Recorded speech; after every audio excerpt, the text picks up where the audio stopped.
Voice. We're with Michael Buffer back in Manchester. What's your thoughts on this heavyweight clash?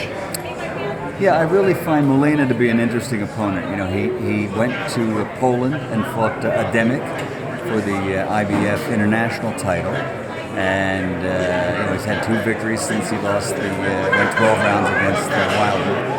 And he seems to be a stand-up guy. I think he might even be better than the last 2 opponents that AJ has faced. So, once again, like the great Angelo Dundee said, if a woman weighs 200 pounds and hits you just right, she's going to knock you out. And that's what the public fascination is with heavyweight fighters. You'll always have a chance with that big punch. And the guy does have 19 knockouts in his 25 wins. And it could turn out to be a good fight. You know, AJ's got that devastating power. 17-0, 17 knockouts. So I don't think we'll need the judges at ringside. Do you think that maybe Molina's looking too much into the Wilder bout? Bearing in mind he went 12 with him, he might not underestimate AJ, but sort of think he might go 12 again, because no one survives with AJ. That's one thing for sure. Yeah. But so far, I think he brings up that point a lot, that he went 12 rounds with Wilder, and I think that sort of is a point of confidence for him, because Wilder was, I think, at one point 31-0 with 31 knockouts or something, and he went the distance with him, and it's a confidence builder. And anytime a heavyweight in his first time goes that 12-round distance, or 10 round as he put in his career, they always become a better fighter. And if that's what he needs to use to build his confidence and to make him a better fighter in his own personal career, so be it. But we have to wait and see Saturday night. do you think Molina likes to be the underdog going into this? Because he sounded like he doesn't care, and he prefers to be the underdog. You're right. He seems to be pretty focused and have a lot of confidence as an underdog. A confident fighter probably always prefers to be an underdog, because then they can just go out and prove the point.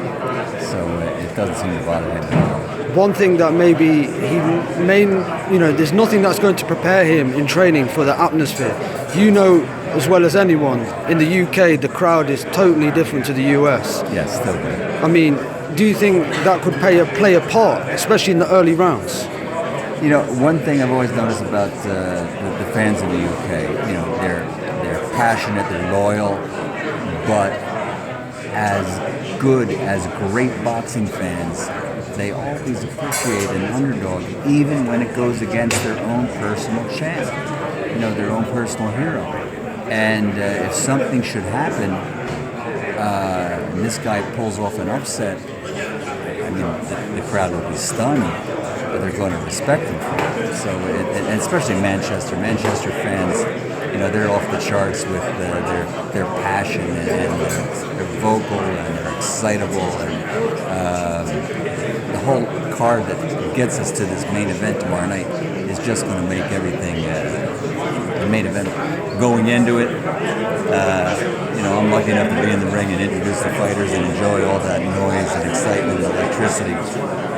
So whether it goes 2 rounds or 12 rounds, I think the fans are going to appreciate it. And just quickly, finally, your 2 predictions on Derek Chisora, Dillian Whyte, and of course this fight with AJ and Molina. What's your predictions? On both Dillian fights. Whyte and Chisora? Yeah, and I think, once again, heavyweights are, you can never really predict. You can look at what should be and what's supposed to happen. Dillian Whyte, to me, is a true top 10 heavyweight, maybe even top 4, 5, 6 heavyweight fighter. Even at this stage of his career? Yeah. He's a big puncher. He's a smart fighter. He's always fit. He landed that hook when he fought AJ, and everybody got a little nervous. So, he can punch, he can fight, and he goes into a fight with a will to win. Del Boy is very, very. Sometimes he tends to lose focus because he's like really. He's excitable, and he tends to lose focus sometimes. So. If he stays focused, it's going to be a better fight than we anticipate. But I guess people probably figure White to be the winner. Okay, and what about this main event, AJ Molina? Who's going to take that one? Well, we all know what happens when AJ chin checks somebody with his right hand, and that probably is going to be the case. But you can't rule out the fact that Molina has 19 knockouts, 28 fights, 25 wins, 19 knockouts. That's a good heavyweight record. Thank you very much. Thanks.